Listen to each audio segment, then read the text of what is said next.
David Park was 38 years old when his mother-in-law called him useless at a family dinner in front of 12 relatives after he'd quietly funded her $127,000 lifestyle for the past 18 months. And what happened in the next 72 hours would teach Patricia Chen the most expensive lesson of her life.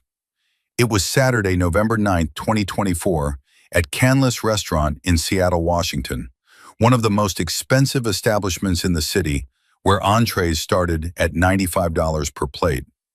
David sat at the head of the table, his wife Lisa beside him, watching his mother-in-law Patricia Chen hold court like some kind of visiting dignitary.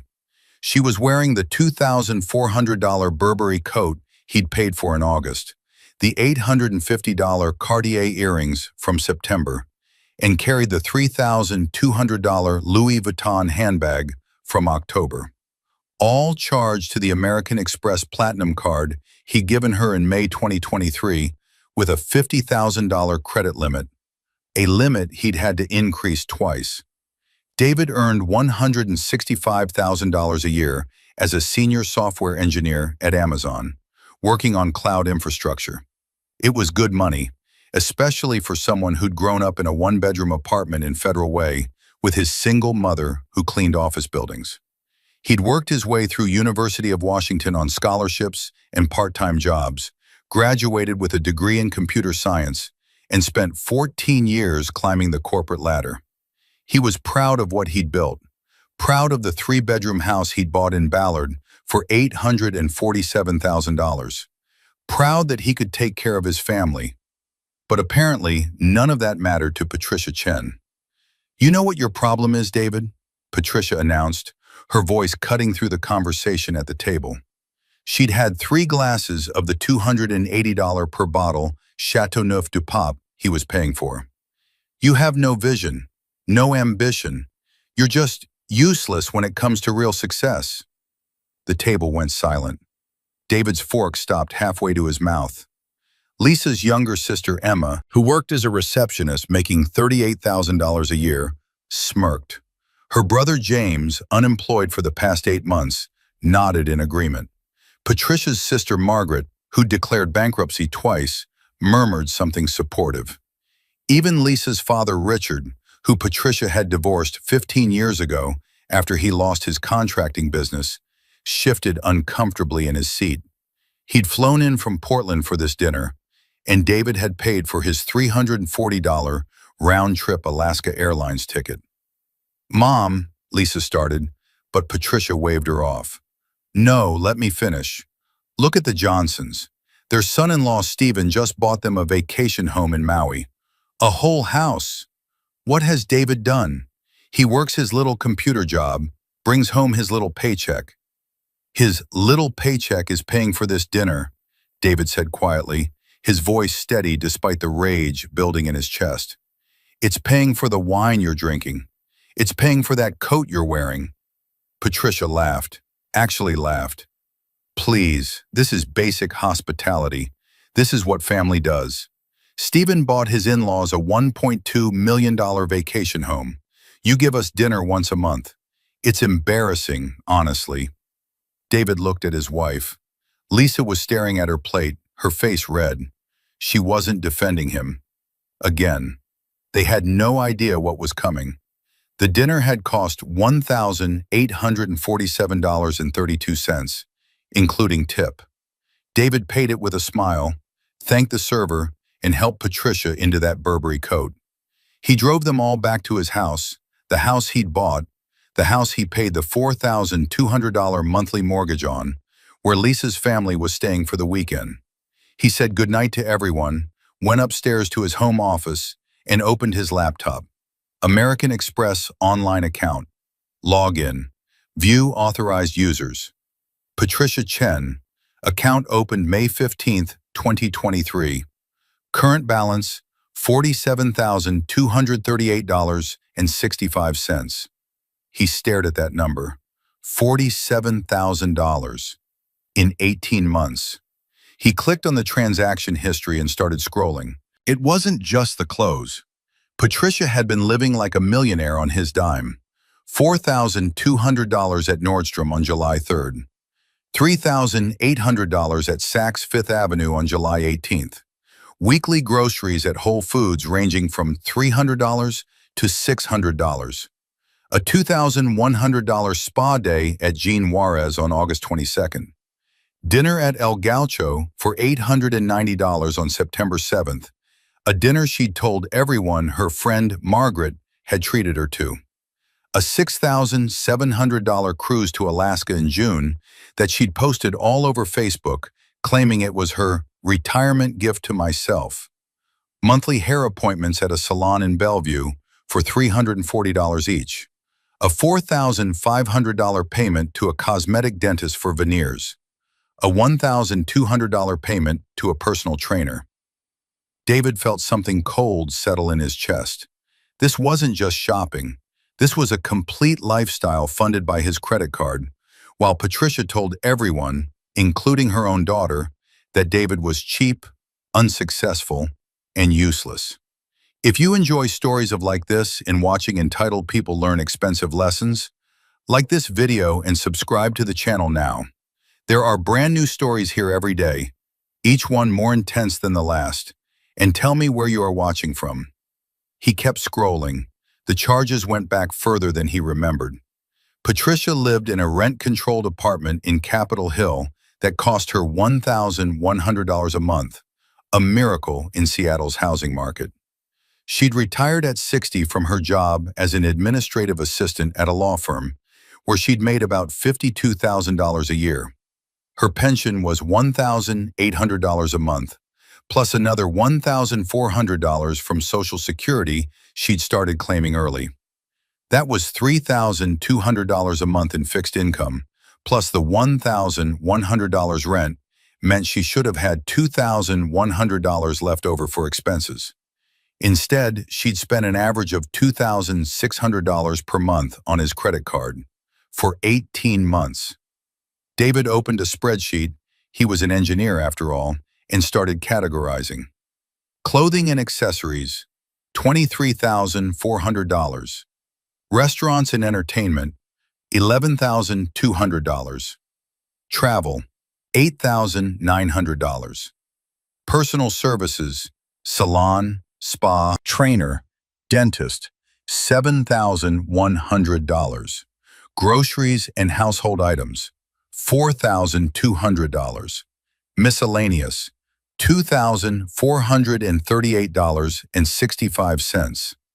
He sat back in his chair, staring at the numbers. Nearly $50,000. That was almost a year of his after-tax salary. That was money that could have gone into his retirement account, or toward paying off the mortgage early, or into the college fund he and Lisa had been planning to start for the kids they wanted to have. But what really made his blood boil was the hypocrisy. Patricia had spent the past 6 years, ever since he'd married Lisa, making snide comments about his background, his mother's job, the neighborhood he'd grown up in. She'd made it clear that her daughter had married down, that David wasn't quite good enough for the Chen family, even though Richard Chen had lost everything in a bad business deal, and Patricia had worked a middle-class job her entire life. The Chen family wasn't wealthy. They just convinced themselves they were supposed to be. David looked at the time. 11:47 p.m. on Saturday, November 9th. The house was quiet. Lisa's family had all gone to bed in the 2 guest rooms downstairs. Lisa was in the bathroom getting ready for bed, probably hoping he'd be asleep by the time she came out, so she wouldn't have to talk about what had happened at dinner. He clicked on Manage Authorized Users, found Patricia Chen's name, hovered the cursor over Remove User, but something stopped him. If he just canceled the card now, Patricia would throw a fit, Lisa would defend her mother, and he'd be the bad guy again. No, this needed to be strategic. This needed to send a message. David opened a new browser tab and logged into his bank account at Chase. He looked at his checking account balance, $23,400. His savings account, $78,900. His investment account at Vanguard, $187,000. He'd been saving and investing religiously since his first job out of college, putting away 25% of every paycheck. He could afford the $47,000 Patricia had spent. That wasn't the point. The point was respect. The point was that she looked him in the eye and called him useless while wearing items he'd paid for. David heard the bathroom door open. Lisa walked into the bedroom, saw him at his desk, and hesitated. "You coming to bed?" she asked quietly. "In a minute," David said without turning around. "About tonight, Mom didn't mean—" "Yes, she did," David interrupted, his voice still calm. "She meant every word. She'd been drinking." "Lisa." David finally turned to face his wife. She was 36 years old, beautiful, a middle school teacher who made $67,000 a year and spent most of it on her family.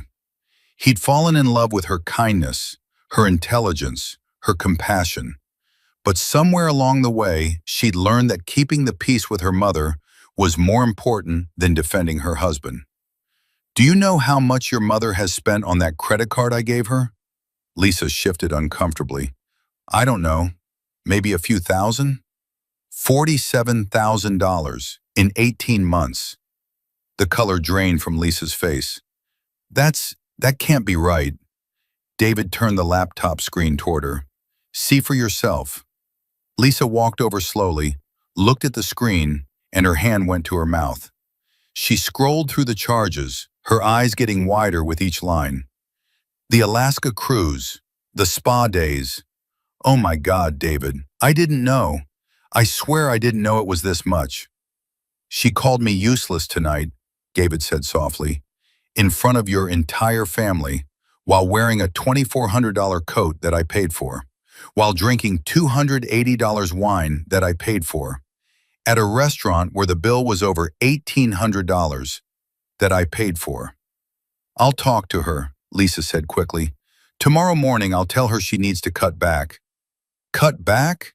David laughed, but there was no humor in it.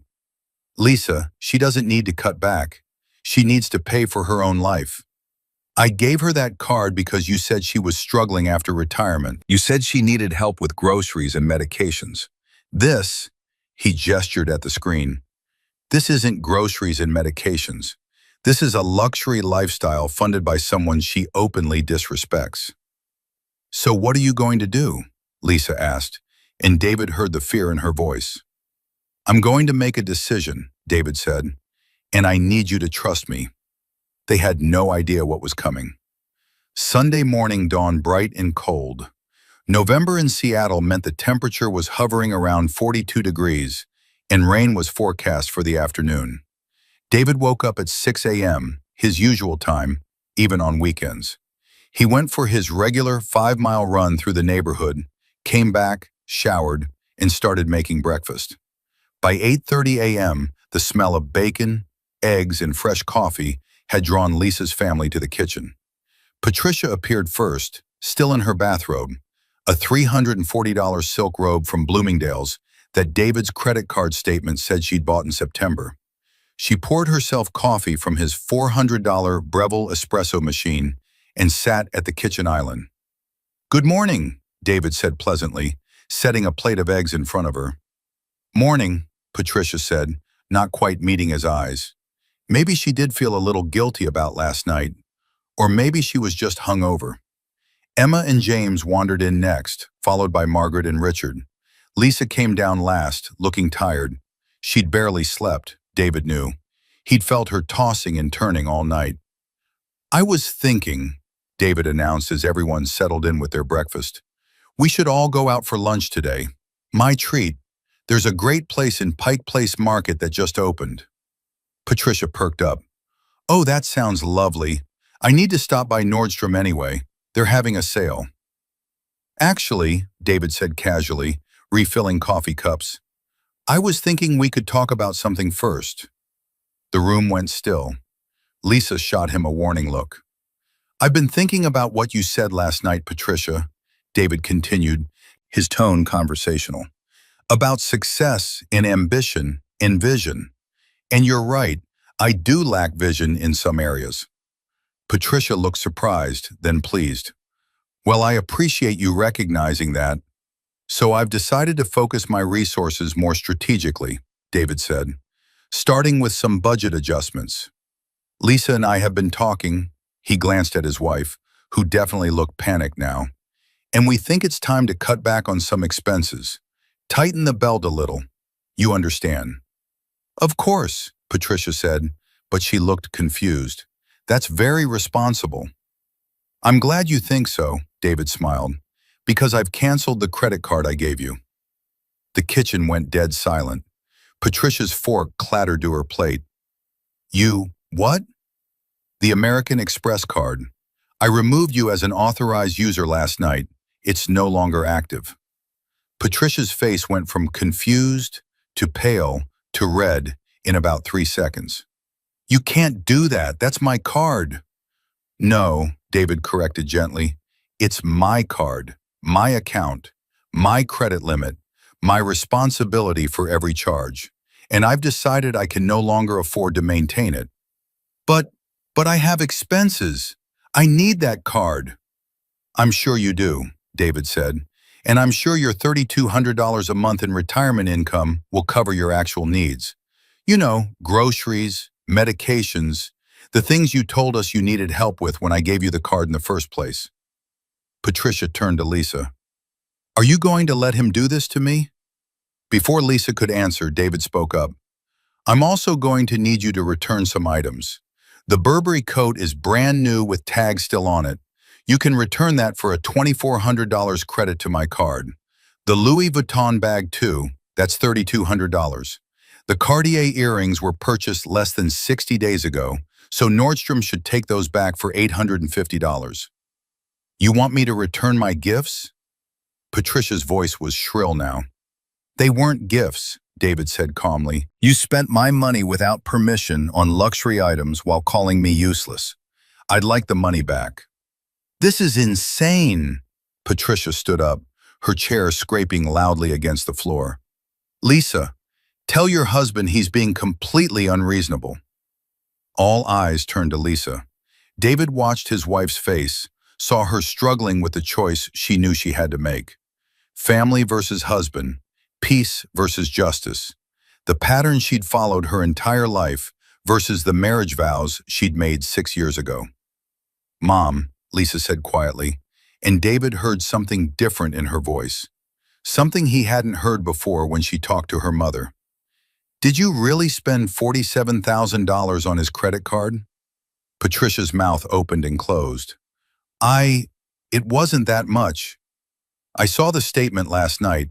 It was $47,238.65. Emma gasped. James whistled low. Even Richard looked shocked. You told me you were struggling, Lisa continued, and now David heard the anger creeping into her voice. You told me you needed help. So my husband, my generous, hard-working, successful husband, gave you his credit card to help you with necessities. And you spent nearly $50,000 on designer clothes and fancy restaurants and spa days, and then you called him useless? You don't understand, Patricia said, but her voice was weaker now. Everyone my age has nice things. The Johnsons, the Wongs, the Petersons, their children take care of them properly. The Johnsons' son-in-law Stephen is a venture capitalist who makes $800,000 a year, David interjected. I looked him up on LinkedIn last night. He's also 48 years old and has been building wealth for 20 years longer than me. Is that really who you want to compare me to? Patricia's face was bright red now. I deserve to have nice things after working for 40 years. Then buy them with your own money, David said simply. I'm not saying you don't deserve nice things. I'm saying you don't deserve to buy them with my money while insulting me. This is financial abuse, Patricia cried, and David almost laughed at the irony. No, he said, this is financial responsibility. Abuse would be if I tried to control your spending, or demanded access to your accounts, or prevented you from working. I did none of those things. I gave you free access to my credit for 18 months. You spent an average of $2,600 per month, and you called me useless. So now the free ride is over. Patricia grabbed her phone from the table. I'm calling my lawyer. Go ahead, David said. But you'll find that I haven't broken any laws. The card was in my name, you were an authorized user at my discretion, and I'm within my rights to revoke that authorization at any time. Your lawyer will tell you the same thing, probably for about $300 an hour. What happened next shocked everyone at that table, but they had no idea it was just the beginning. Patricia made the call. She went into the living room, and they could all hear her angry voice describing the situation. When she came back 15 minutes later, her face was ashen. He says, Patricia's voice was barely a whisper now. He says you're right, that I have no legal claim to your credit card, that it was a privilege, not a right. I know, David said. I looked it up last night. But what am I supposed to do? I have bills. Pay them with your income, like everyone else does. You don't understand. Patricia was crying now, actual tears streaming down her face. I have my apartment association dues, and my car payment, and my insurance, and you should be able to afford all of those things on $3,200 a month, David said, unless you've been spending beyond your means in other ways too. The look on Patricia's face told David everything he needed to know. What else? Lisa asked, standing up now. Mom, what else? Patricia sat down heavily. I might have opened a few credit cards, store cards, nothing major. How many? David asked. 4, Patricia whispered. Maybe 5. What are the balances? Patricia didn't answer. Mom, Lisa's voice was steel now. What are the balances? Around $32,000. The kitchen exploded. Everyone was talking at once. Emma was demanding to know how this happened. James was asking if she'd used his name for anything. Margaret was suspiciously quiet. Richard looking like he wanted to disappear. David held up his hand and somehow everyone went quiet. So let me make sure I understand, he said. You have $32,000 in credit card debt, which based on average interest rates is probably costing you around $650 a month in minimum payments, plus your $1,100 rent. That's $1,750 right there, leaving you with $1,450 for everything else. And instead of using my card for necessities, which would have helped you manage that debt, you spent $2,600 a month on luxury items, putting yourself further into debt. Patricia said nothing. And then you called me useless. Still nothing. Here's what's going to happen, David said. You're going to pack your things and check out of my house today. I'll call you an Uber to take you home. My treat, one last time. You're going to return every item you bought in the last 60 days that still has tags and can be returned. That should get me back about $8,000 of the money you spent. The rest I'll eat as the cost of learning an important lesson about boundaries. David, Patricia started. I'm not finished, David said, and there was something in his voice that made her stop. You will never, ever speak to me that way again. You will never make comments about my income, my background, my mother, or my value as a husband. If you do, you'll never set foot in my house again. And if you want a relationship with any future grandchildren Lisa and I might have, you'll remember that I'm the father of those children and you'll treat me with respect. You can't dictate, yes, I can. It's my house, my money, my family I'm building with your daughter, and those are my boundaries. You can accept them or you cannot see us. Your choice. Patricia looked at Lisa, desperate for support. But Lisa was staring at David with an expression he'd never seen before. It wasn't anger or disappointment. It was something else, something that looked almost like pride. He's right, Mom, Lisa said softly. Everything he just said, he's right. And that's when Patricia Chen finally understood what she'd lost. Make sure you're subscribed to this channel if you have not, because the ending of this story will blow your mind. And drop a comment below telling me what you think Patricia deserves after what she did. The Uber arrived at 11:15 a.m. David had called for an Uber XL to fit Patricia and her luggage. She'd brought a lot for a weekend visit. The driver helped load her bags while Patricia stood in the driveway, her face still red and blotchy from crying. Emma and James had decided to leave with her, both of them clearly uncomfortable with how the morning had turned out. Margaret, Patricia's sister, had given David a long look before leaving and said something that surprised him. "She had this coming. Good for you, son." Richard, Lisa's father, had pulled David aside privately. "I should have done something like this years ago," he'd said quietly, "before I lost everything. Patricia's always had champagne taste on a beer budget. It destroyed our marriage and damn near destroyed my business. Don't let it destroy yours." Now it was just David and Lisa, standing on their front porch, watching the Uber pull away. "I can't believe you did that," Lisa said. David tensed, waiting for the criticism. "I can't believe it took you this long," she continued. "David, I am so sorry. I should have seen what was happening. I should have defended you last night and 100 other times before that. I was so used to keeping the peace, to making excuses for her." "Lisa." "No, let me finish." Lisa turned to face him, tears in her eyes. "My mom has been treating you like garbage since we got engaged, making comments about your job, your background, your family. And I told myself she'd get better, that she just needed time, that she didn't really mean it. But she did mean it. And last night when she called you useless in front of everyone, I just sat there. I was embarrassed and ashamed, and I didn't stand up for you. What kind of wife does that?" "The kind who loves her mother and was trying to maintain a relationship," David said gently. "I get it, Lisa. I do. But I couldn't let it continue." "When did you decide to cancel the card?" Lisa asked.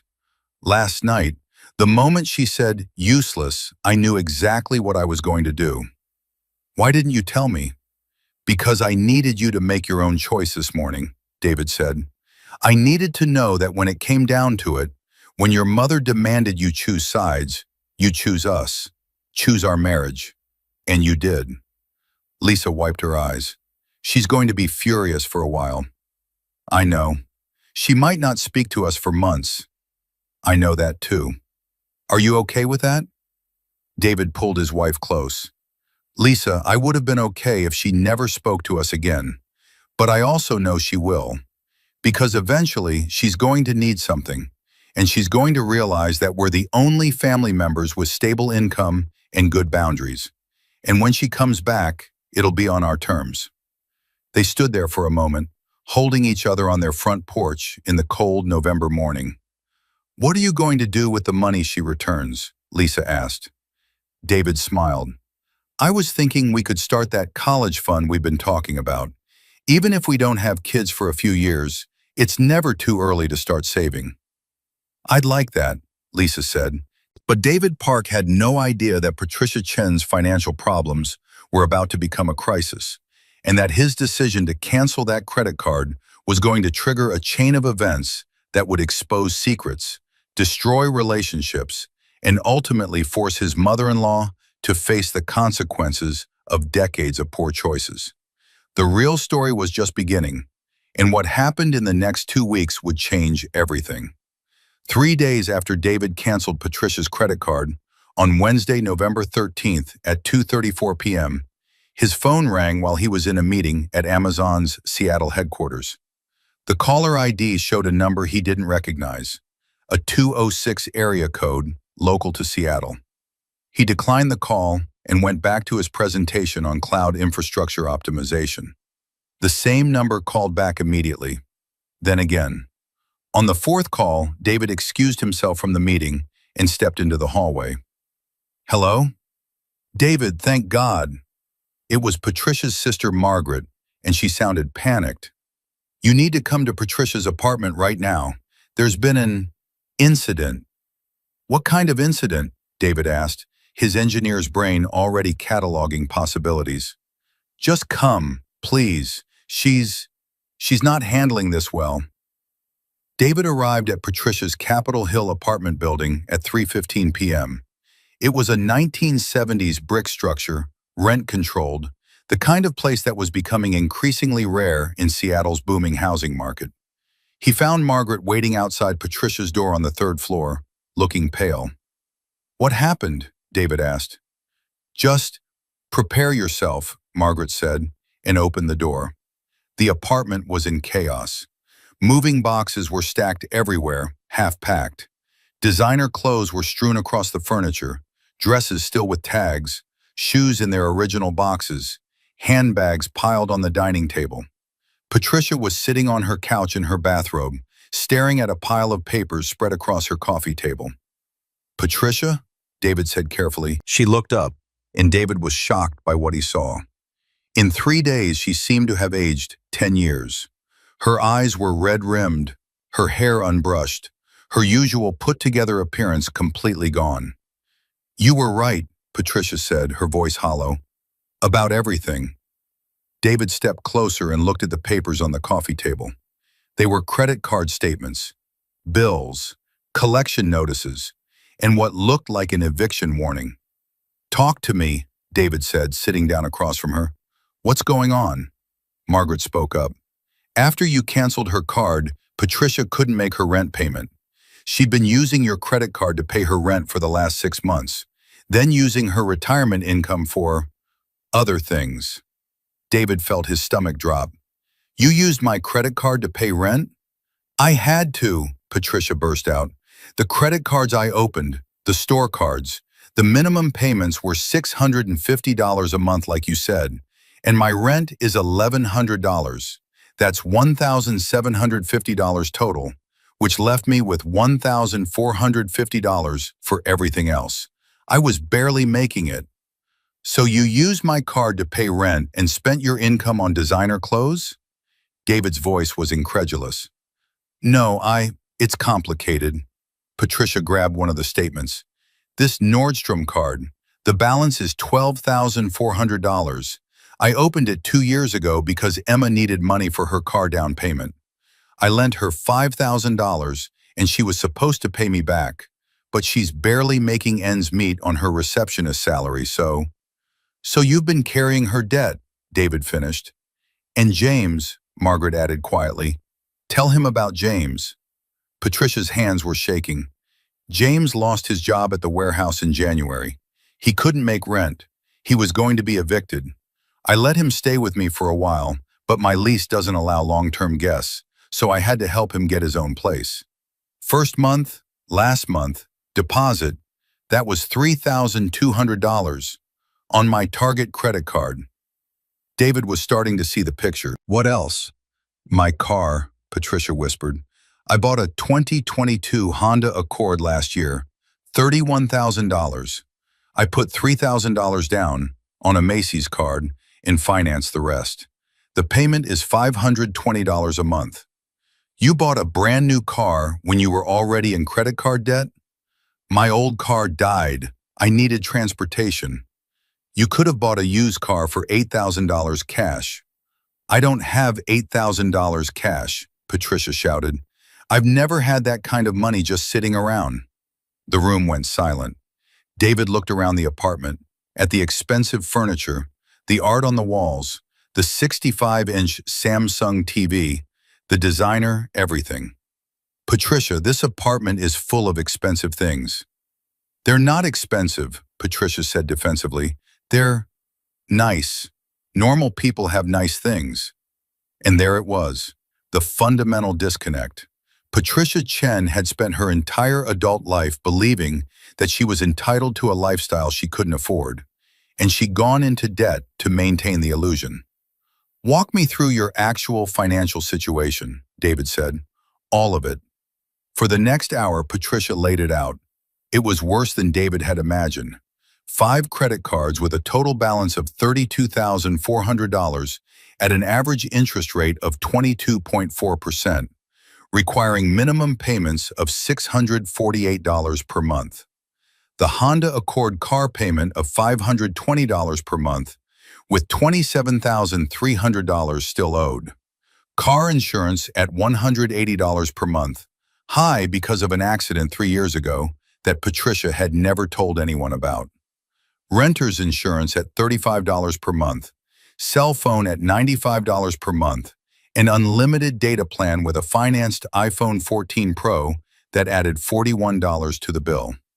Monthly prescriptions not covered by Medicare at $180, plus her $1,100 rent. Total fixed monthly expenses, $2,758. Monthly retirement income, $3,200. Money left over for food, gas, utilities, and everything else, $442. How have you been surviving? David asked. Your credit card, Patricia said simply. Once you gave it to me, I used it for groceries, gas, utilities, eating out, everything I couldn't afford with what I had left. And then I'd use my income to make the minimum payments on my cards and buy other things. Other things that you could have bought with my credit card instead of designer clothes, David said. I know, Patricia was crying again. I know I messed up. But when you have that kind of debt, when you're drowning financially, sometimes you just want to feel normal. You want to go to lunch with your friends and not be the one who can't afford the nice restaurant. You want to wear clothes that don't scream, I'm broke. You want to pretend just for a little while that you're not failing at life. David felt something shift in his chest. He was still angry, God, he was angry, but he was also starting to understand. Patricia wasn't a villain. She was a financially illiterate person who'd made decades of bad decisions and was now facing the consequences. The eviction notice, David said. When is that effective? December 1st, Margaret answered.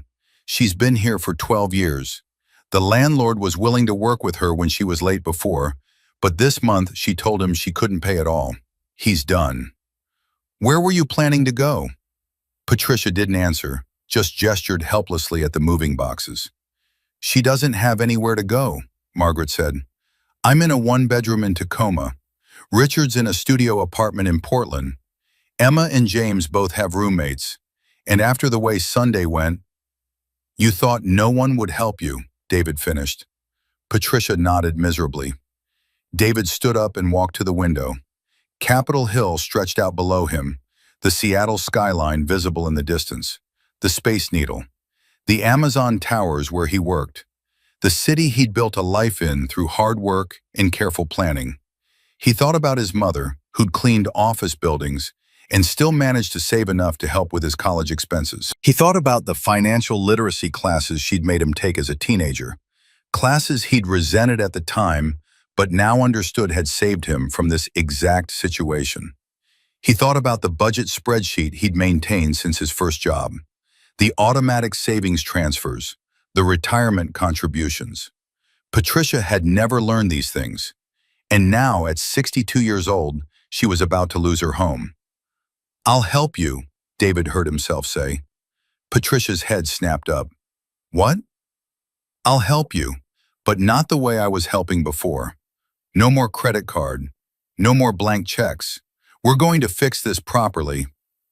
David, you don't have to, Margaret started. No, I do, David interrupted. Not because I owe her anything. Not because of what she said or did, but because she's Lisa's mother. And because walking away right now wouldn't solve anything. It would just kick the problem down the road until it got even worse. If you're enjoying this story, hit that like button and let me know in the comments what you would have done in David's situation. David pulled out his phone and started making calls. First to Lisa, explaining the situation. She was shocked, then angry, then sad, then quietly grateful that he wasn't just walking away. Then to a financial advisor named Sandra Martinez he'd met at an Amazon networking event. She specialized in debt consolidation and financial recovery. By 6 p.m., they were all sitting around Patricia's dining table. David, Lisa, who'd driven straight from her teaching job, Patricia, Margaret, and Sandra Martinez, who'd agreed to do an emergency consultation. Sandra was a no-nonsense woman in her 50s who'd helped dozens of people dig out of financial holes. She listened to Patricia's situation without judgment, took notes, and then delivered her assessment. "Okay," Sandra said. "This is bad, but it's not unfixable. Here's what we're looking at. $32,400 in credit card debt, $27,300 in car debt, monthly expenses of $2,758 against income of $3,200. Patricia, you're upside down by about $57,000, and you're bleeding $442 a month before utilities and food." "Can she declare bankruptcy?" Margaret asked. "She could," Sandra said. "But at 62, with her primary assets being a car and retirement accounts, bankruptcy would damage her credit for 7 to 10 years, making it almost impossible to rent an apartment and potentially affecting her ability to get utilities or even a job if she needed one. It's a nuclear option. Let's look at alternatives first." "What alternatives?" Patricia asked weakly. Sandra pulled out a calculator and a legal pad. "First, the car. You owe $27,300 on a vehicle worth about $24,000. You're underwater. But if we sell it and use the equity from David's family to cover the shortfall—" "No," David said firmly. "I'm willing to help, but not by just throwing money at the problem. Patricia needs to learn to fix this herself." "Fair enough," Sandra said unfazed. "Patricia, is there any way you can increase your income?" "I'm 62 years old and retired." "You're 62 years old and healthy," Sandra corrected. "Retirement is a privilege, not a right. If you can't afford to retire, you work. Can you go back to your old field?" Patricia looked horrified. "Administrative work? I haven't done that in 2 years." "Then you do something else. Retail, customer service, tutoring, anything. Even part-time at $17 an hour for 25 hours a week would give you an extra $1,700 a month. That changes everything." David watched Patricia's face cycle through emotions: denial, anger, fear, and finally, reluctant acceptance. I could look for work," Patricia said quietly. "Good," Sandra said. "Next, the car. You don't need a $31,000 Honda. You need transportation. If we sell the Honda and buy a $7,000 reliable used car, a 2015 Toyota Corolla or Honda Civic, we eliminate your $520 car payment and reduce your insurance by about $80. That's $600 a month saved. But I'll still owe money on the Honda loan after we sell it," Patricia protested.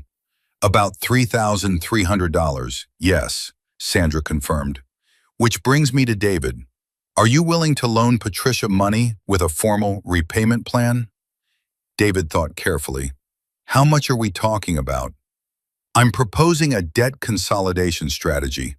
Patricia has $32,400 in credit card debt at 22% interest, which means she's paying about $600 a month just in interest, more than half her minimum payment. If you loan her $32,400 at, say, 5% interest with a structured 5-year repayment plan, she'd pay you about $610 a month, but actually be paying down the principal.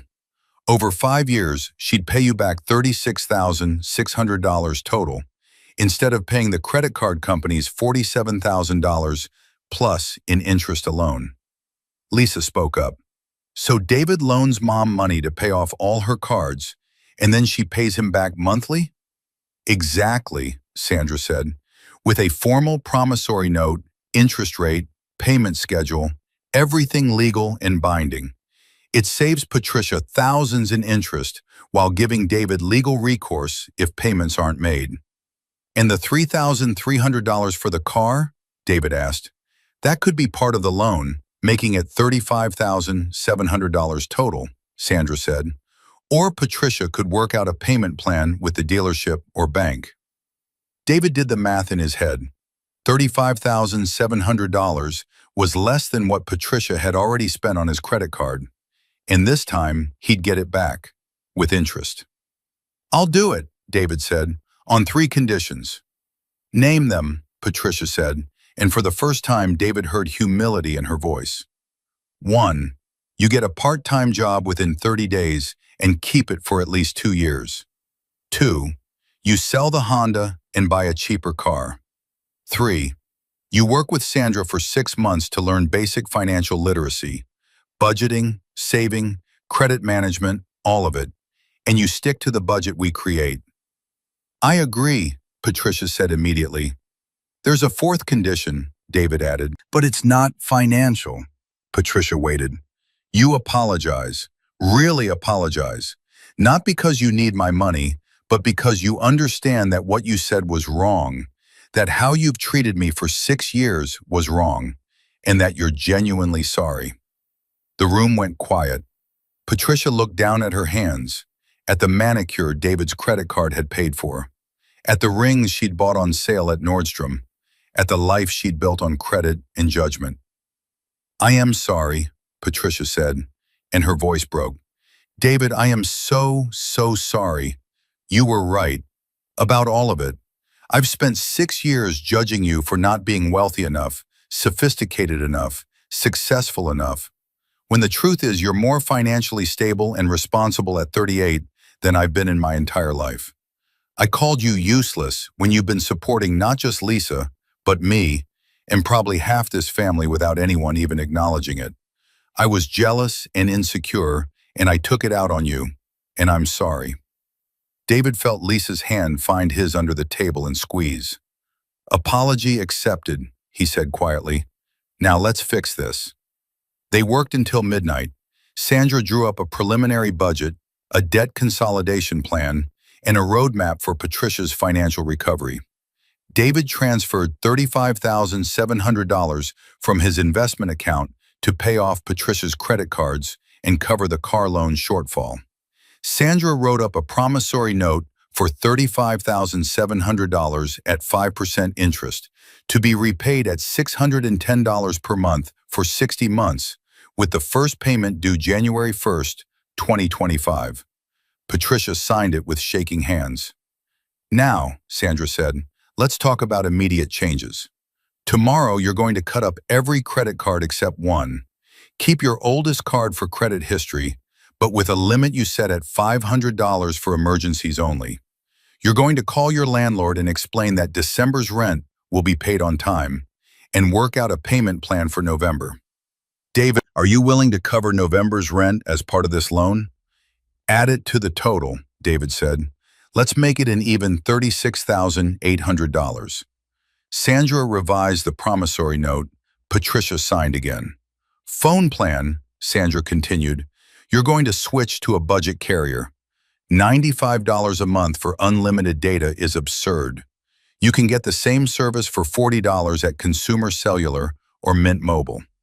But my iPhone will work fine on a cheaper plan, Sandra said firmly.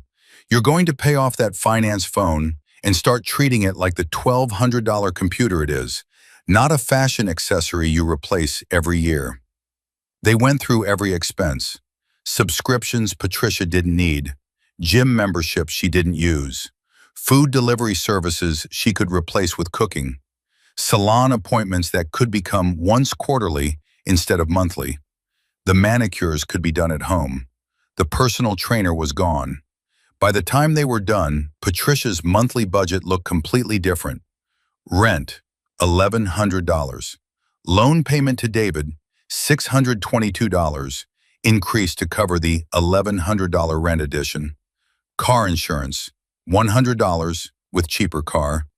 Renter's insurance, $35. Cell phone, $40. Prescriptions, $180. Gas, $120. Groceries, $300. Utilities, electric, water, internet, $180.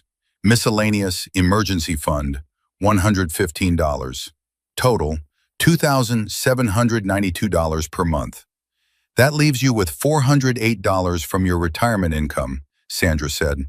Once you get a part-time job making $1,700 a month, you'll have over $2,000 in breathing room. That goes into savings, real savings, in a high-yield account. Within 6 months, you'll have a $12,000 emergency fund. Within a year, $24,000. And in 5 years, when you've paid David back, you'll have learned how to actually live within your means. Patricia was crying again, but these tears were different. Relief, maybe, or gratitude, or the emotional release of someone who'd been drowning and finally found solid ground. "Thank you," she whispered to David. "Thank you for not giving up on me." David nodded. "We're family. But Patricia, if you violate any part of this agreement, if you miss payments or open new credit cards or fall back into old patterns, I'm done. Sandra will help you. Lisa will support you emotionally, but I will not enable financial self-destruction again. Understood?" "Understood," Patricia said. They left Patricia's apartment at 12:40 a.m. In the car, Lisa was quiet for a long time. "You're a better person than me," she finally said. "No," David said. "I'm just thinking long term. If we'd walked away, your mom would have been evicted, probably ended up moving in with one of us out of desperation, and the whole situation would have exploded even worse. This way, she has a path forward. She has accountability, and she has consequences. $36,800 worth of consequences that she'll be paying back for 5 years. "Do you think she'll actually stick to it?" Lisa asked. "I don't know," David admitted, "but Sandra's going to monitor her for 6 months, and if she doesn't, we'll know immediately. And if she defaults on the loan, I have legal recourse. The promissory note is a legally binding contract." "You really did your homework." "I'm an engineer," David smiled. "I always do my homework." But what David didn't know was that Patricia's financial crisis was about to reveal something much bigger, something that would threaten not just her budget, but the entire family's relationships. And when the truth came out, David's careful plans would be tested in ways he never imagined. Because 3 days later, on Saturday, November 16th, at 9:47 a.m., David received a phone call from Richard Chen, Lisa's father, saying words that would change everything. "We need to talk about Patricia and about the $140,000 she took from my retirement account 15 years ago." David Park sat in his home office, staring at his phone, trying to process what Richard Chen had just told him. It was Saturday, November 16th, 9:52 a.m., and Lisa was downstairs making breakfast, completely unaware that her mother's financial problems went back much further and deeper than anyone had realized. "Say that again," David said carefully into the phone. "Slowly." "Patricia took $140,000 from my retirement account in 2009, Richard repeated, his voice steady but tight with old anger. "It's why I lost everything, why we got divorced, why I've been living in a studio apartment in Portland, working as a building inspector at 67 years old, instead of enjoying retirement." David felt his carefully constructed solution to Patricia's problems crumbling. "Does Lisa know about this?" "No," Richard said. "Patricia and I agreed to keep it from the kids. We told them the divorce was because of my business failure, because I'd made bad investments. We never told them the truth, that Patricia drained my retirement account to pay off secret credit cards, and by the time I found out, it was too late to recover." "How did she access your retirement account?" "We had a joint account at Fidelity. Back then, either of us could make withdrawals. She took it out over 6 months in increments of $15,000 to $25,000, always with excuses. Emma's college tuition, James's medical bills, her mother's funeral expenses, house repairs. I trusted her, so I didn't question it. Then one day I logged in to check our balance before a big contract payment was due, and there was $4,300 left.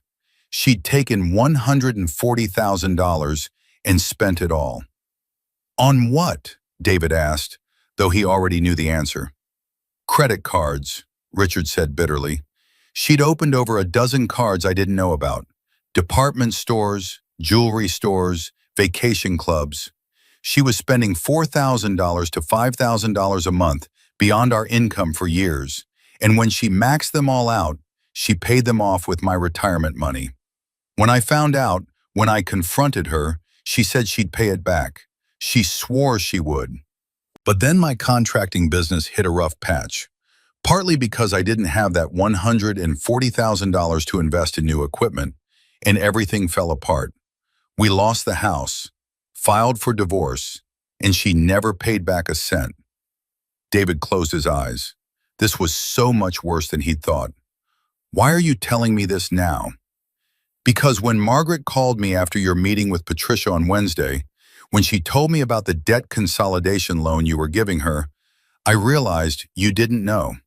You thought this was a recent problem, that it was about retirement and the credit card you gave her. But David, this is who Patricia is. This is a 40-year pattern of overspending, lying about money, and letting other people pay for her choices. Did you ever take legal action? Try to get the money back? What was I going to do? Sue my ex-wife, the mother of my children? Drag our family through court? I was already destroyed financially and emotionally. I just wanted it to be over. So I walked away, rebuilt my life as much as I could, and told myself the kids didn't need to know their mother was a thief. Richard, Lisa needs to know this. I know, Richard said quietly. That's why I'm calling, because you're about to lend Patricia nearly $37,000, and I don't want you to make the same mistake I did. She needs professional help, David. Not just financial advice, real psychological help for whatever compulsion makes her spend money she doesn't have to maintain an image she can't afford. They talked for another 20 minutes. Richard gave David dates, account numbers, rough timelines of the withdrawals. He even offered to send documentation. He'd kept everything, all these years, just in case. By the time they hung up, David felt sick. He went downstairs. Lisa was at the kitchen table, scrolling through her phone, eating scrambled eggs. She looked up and smiled. Hey, I made you some. What's wrong? David sat down across from her. I just got off the phone with your dad. Lisa's smile faded. Is he okay? He's fine, but he told me something about your mom, something that happened before your parents' divorce. David, if this is about their marriage, I really don't. Lisa, your mom stole $140,000 from your dad's retirement account to pay off secret credit cards. The kitchen went silent. Lisa's fork clattered to her plate. What? For the next 30 minutes, David laid it out. Everything Richard had told him. The joint fidelity account, the 6 months of incremental withdrawals, the dozen maxed-out credit cards, the lies about where the money was going, the collapse of Richard's business, the divorce. Lisa listened without interrupting, her face growing paler with each detail. When David finished, Lisa stood up abruptly and walked to the window. She stood there for a long time, her back to him, shoulders shaking. David realized she was crying. Lisa, she let us think it was his fault, Lisa said, her voice breaking. For 15 years, we thought Dad had made bad investments and lost everything. Emma barely talks to him because she thinks he destroyed our family's financial stability. James asked him for money for college and was furious when Dad said he didn't have any. We all judged him, and the whole time it was your mother who destroyed everything, David finished gently. Lisa turned around and David saw something in her face he'd never seen before. A cold fury that reminded him of his own expression when Patricia had called him useless. Call her, Lisa said. Call my mother and tell her to come over here right now. Lisa, maybe we should. Right now, David. We're done protecting her from consequences. We're done letting her rewrite history. I want the truth, and I want it today. Patricia arrived at 11:30 a.m., brought by Uber. She'd already sold the Honda Accord for $23,700 and was in the process of buying a 2014 Toyota Corolla for $6,800. She looked better than she had on Wednesday, more put together, almost optimistic. Sandra Martinez's intervention had given her hope. That hope died the moment she walked into David and Lisa's living room and saw their faces. Sit down, Mom, Lisa said, and her voice was ice. Patricia sat. David remained standing, leaning against the wall. This was Lisa's confrontation to lead. Dad called David this morning, Lisa began. He told us about the $140,000. All color drained from Patricia's face. Lisa, I can explain. Can you? Lisa's voice cracked. Can you explain why you stole from your husband's retirement account? Why you lied to your children about why your marriage ended? Why you let us think for 15 years that Dad was the irresponsible one? I didn't steal. What do you call taking $140,000 without permission to pay off secret credit cards? David interjected. Because in legal terms, even from a joint account, that's financial fraud. Patricia's hands were shaking. It was a joint account. The money was just as much mine as his. No, Lisa said firmly. It was retirement money. Money he'd earned and saved for your future together. And you spent it on luxury items and credit card debt you'd hidden from him. That's not joint money. That's theft. I was going to pay it back. When? Lisa shouted. It's been 15 years, Mom. Where's the $140,000? Where's even $10,000 of it? You've never paid him back anything. Patricia was crying now. I couldn't. After the divorce, I was on my own, trying to rebuild, and then I retired, and I didn't have enough money and you did exactly the same thing again, David said quietly. You spent 6 years making me feel inadequate for not buying you a vacation home in Maui, while you'd already destroyed one man's retirement and were working on draining my resources next. That's not fair. What's not fair, Lisa interrupted, is that Emma won't visit Dad because she thinks he's financially irresponsible. What's not fair is that James asked Dad to help with college and called him selfish when he said he couldn't afford it. What's not fair is that you've been playing the victim for 15 years while Dad worked as a building inspector at 67 years old to survive. And we all pitied you for having to start over after his bad business decisions. I'm sorry, Patricia sobbed. I'm so sorry. Sorry doesn't cut it anymore, Lisa said. David and I are helping you now because we thought this was a recent problem, that you'd fallen into debt after retirement and just needed guidance. But this isn't new. This is who you've always been. Someone who spends beyond her means, hides it from everyone, and then plays victim when it all falls apart. Lisa, please. Here's what's going to happen, Lisa said, and David heard his own words from Wednesday echoed in her voice. David's loan stands. The $36,800, the payment plan, all of it. But there are new conditions. Patricia waited, terrified. 1. You call Dad today and apologize. Really apologize. And you tell Emma and James the truth about what happened 15 years ago. All of it. Lisa, no, that will destroy... What? Lisa snapped. Destroy their image of you? Good. They deserve to know the truth. 2, Lisa continued, you start seeing a therapist, not just a financial advisor, a real therapist who specializes in compulsive spending and financial anxiety. David and I will pay for 6 months of sessions, but you have to actually go and actually work on whatever's driving this behavior. I don't need... Yes, you do, David said firmly. Patricia, normal people don't steal $140,000 from their spouse. Normal people don't accumulate $32,000 in credit card debt while earning $3,200 a month. Normal people don't spend $47,000 on luxury items while calling their benefactor useless. This is compulsive behavior, and it needs professional help. 3, Lisa said, if you miss a single payment to David, if you open new credit cards, if Sandra tells us you're not following your budget, or if your therapist tells us you're not engaging with treatment, we're done. You won't be welcome in our home. You won't meet any future grandchildren. We'll be civil at family events, but our relationship will be over. Do you understand? Patricia was sobbing so hard she could barely breathe. You're my daughter, and you're my mother, which is the only reason we're offering this much, Lisa said, but her voice softened slightly. Mom, we want to help you, but we can't help someone who won't help themselves. And we can't keep enabling behavior that destroys the people around you. I'll do it, Patricia whispered. All of it. The therapy, the budget, the truth. I'll do whatever it takes. Good, Lisa said. Now call Dad. Patricia pulled out her phone with shaking hands.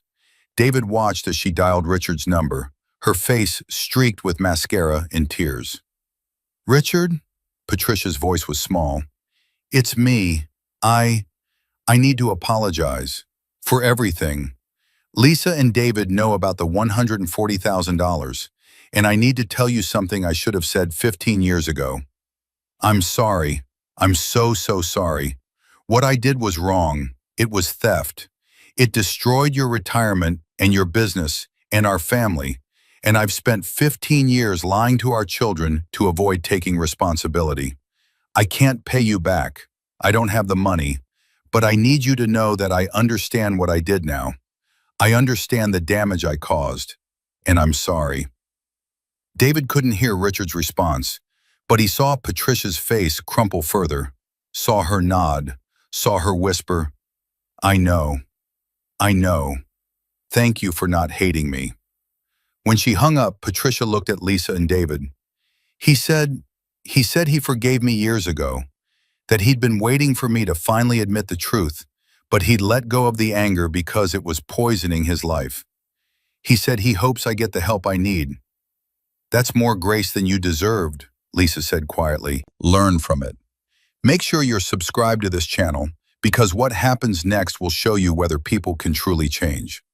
Let me know in the comments what you think Patricia should do to make amends. The next 2 weeks were brutal. Patricia made the promised calls to Emma and James, explaining what had really happened 15 years ago. Emma was devastated, angry at Patricia but also guilt-ridden for how she treated Richard. James was furious, accused Patricia of ruining his relationship with his father, and didn't speak to her for 4 days. But slowly, something shifted. Emma called Richard and apologized through tears. James drove to Portland to have dinner with his father for the first time in 3 years. Margaret, who'd known the truth all along, finally admitted she should have spoken up sooner. Patricia started therapy on Monday, November 18th, with Dr. Karen Okoye, a psychologist specializing in behavioral finance and compulsive spending. The first session lasted 2 hours. Patricia came out looking exhausted and emotionally raw.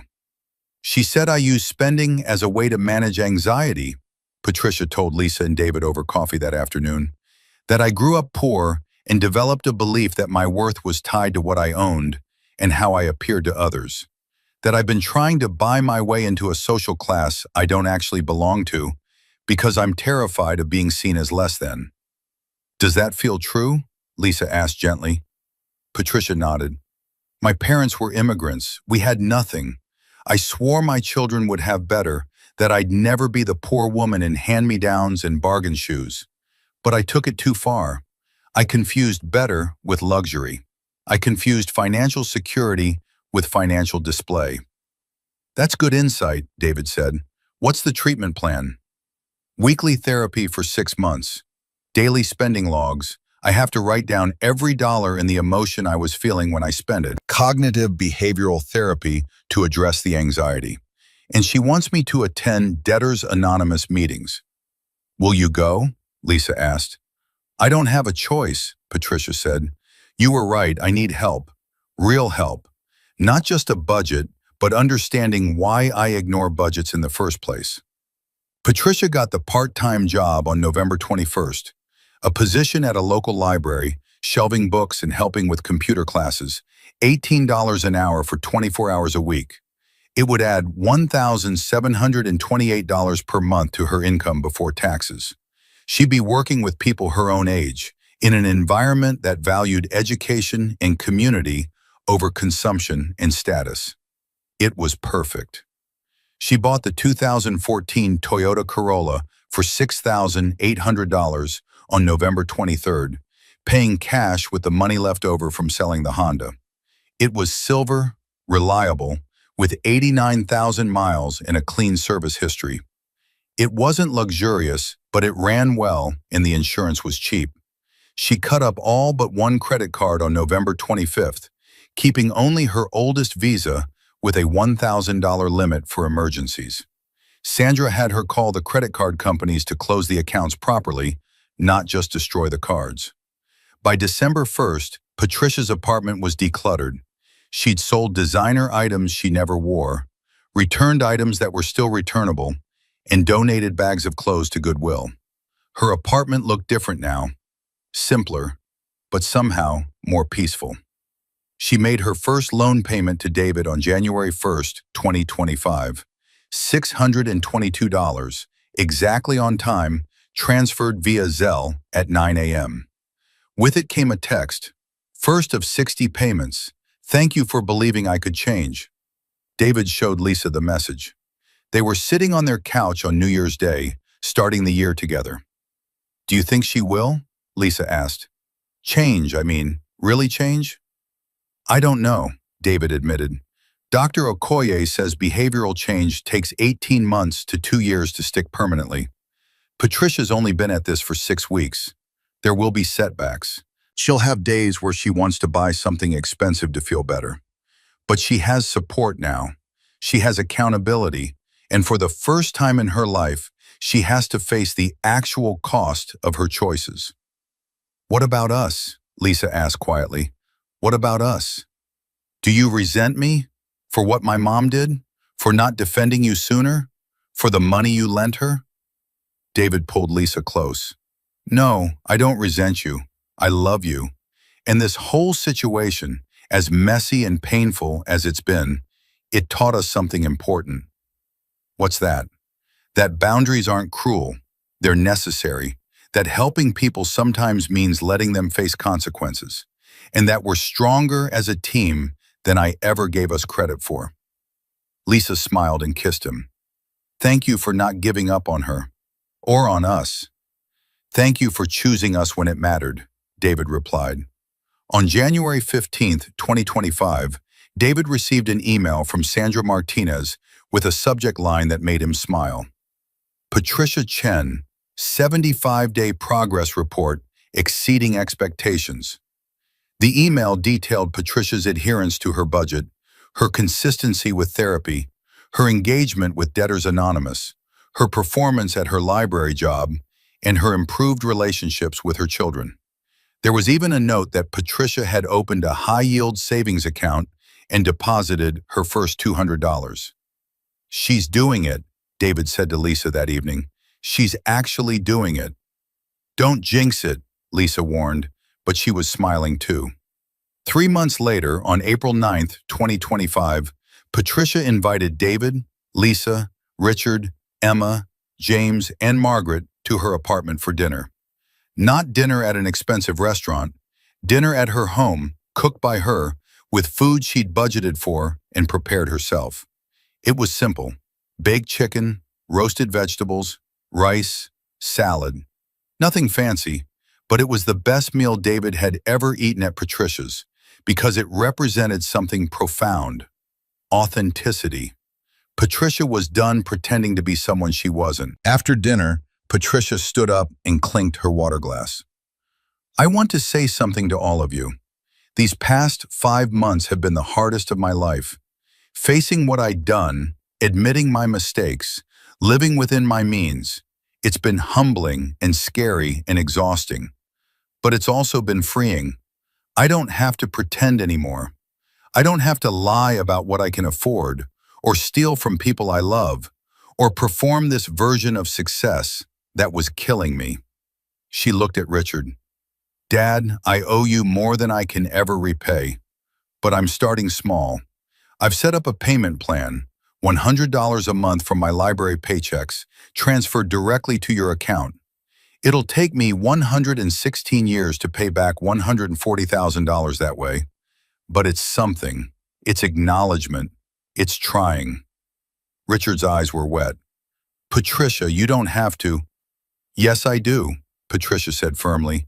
Not for you, for me, so I can look at myself in the mirror and know I'm trying to make it right. She turned to Emma and James. I'm sorry I lied to you about your father. I'm sorry I let you think he was irresponsible when the truth was I was the one destroying our family's finances. You both deserve better. Emma was crying. James nodded, his jaw tight.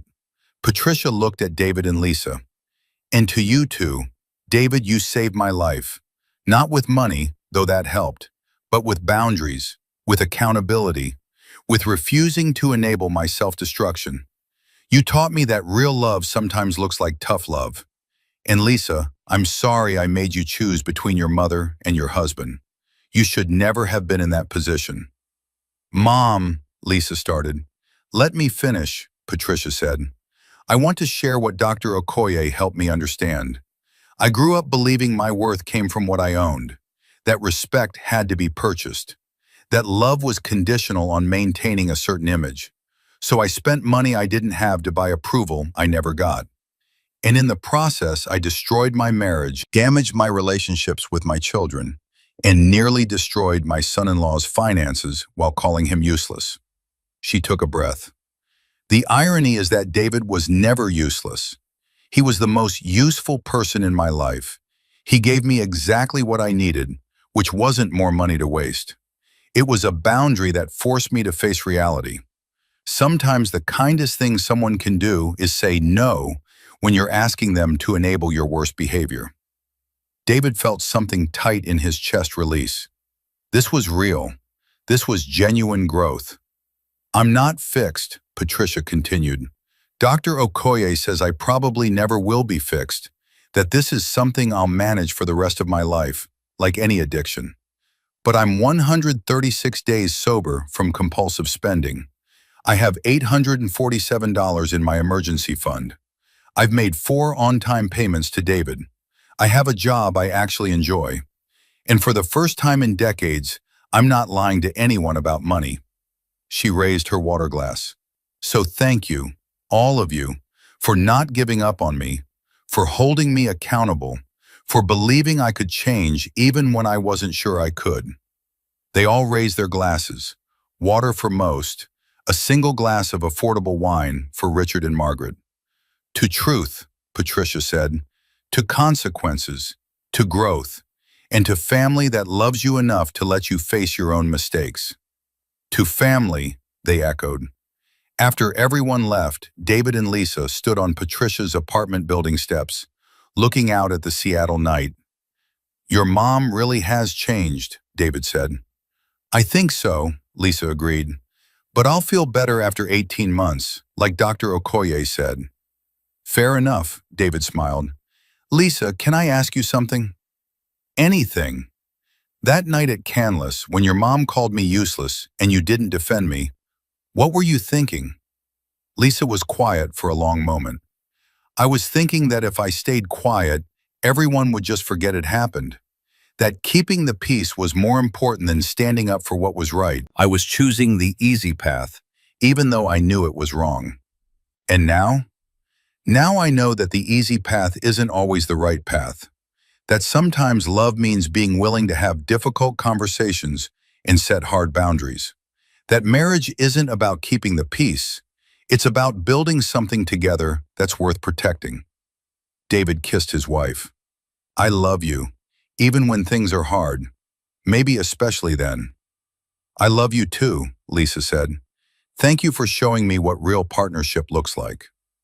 6 months later, on November 9th, 2025, exactly 1 year after the disastrous dinner at Canlis, David and Lisa received a card in the mail. Inside was a handwritten note from Patricia. David and Lisa, 1 year ago today, I called David useless at a restaurant I couldn't afford, wearing clothes I'd bought with his money, while drinking wine he paid for. It was the lowest moment of my life, and I didn't even realize it at the time. Today I've made 12 on-time payments totaling $7,464. I have $3,200 in my emergency fund. I've worked 1,040 hours at the library. I've attended 47 therapy sessions and 52 Debtors Anonymous meetings. I haven't opened a single new credit card or made an impulse purchase over $50. And most importantly, I've started to understand who I am without the mask of expensive things. This year has taught me that the only useless thing was the version of myself I'd been performing. The woman who thought designer labels could fill the void left by poor self-worth, who measured love in dollars spent, who confused financial display with financial security. David, you're not useless. You're successful, generous, principled, and brave enough to set boundaries when everyone else in my life was content to let me self-destruct. You're exactly the kind of person I should have aspired to be. Thank you for the second chance I didn't deserve, but desperately needed. With love and gratitude, Patricia. David folded the card carefully and showed it to Lisa. They were in their living room, the same room where all the hard conversations had happened, where boundaries had been set and relationships had been tested. She's going to make it, Lisa said softly. Yeah, David agreed. I think she is. And in that moment, David Park understood the most important lesson of the entire ordeal. That sometimes the greatest gift you can give someone isn't money or forgiveness or acceptance of their behavior. Sometimes the greatest gift is the courage to say, no more, change or lose me. Because real change doesn't come from comfort, it comes from consequences, accountability, and someone who loves you enough to let you hit bottom so you can finally start climbing up.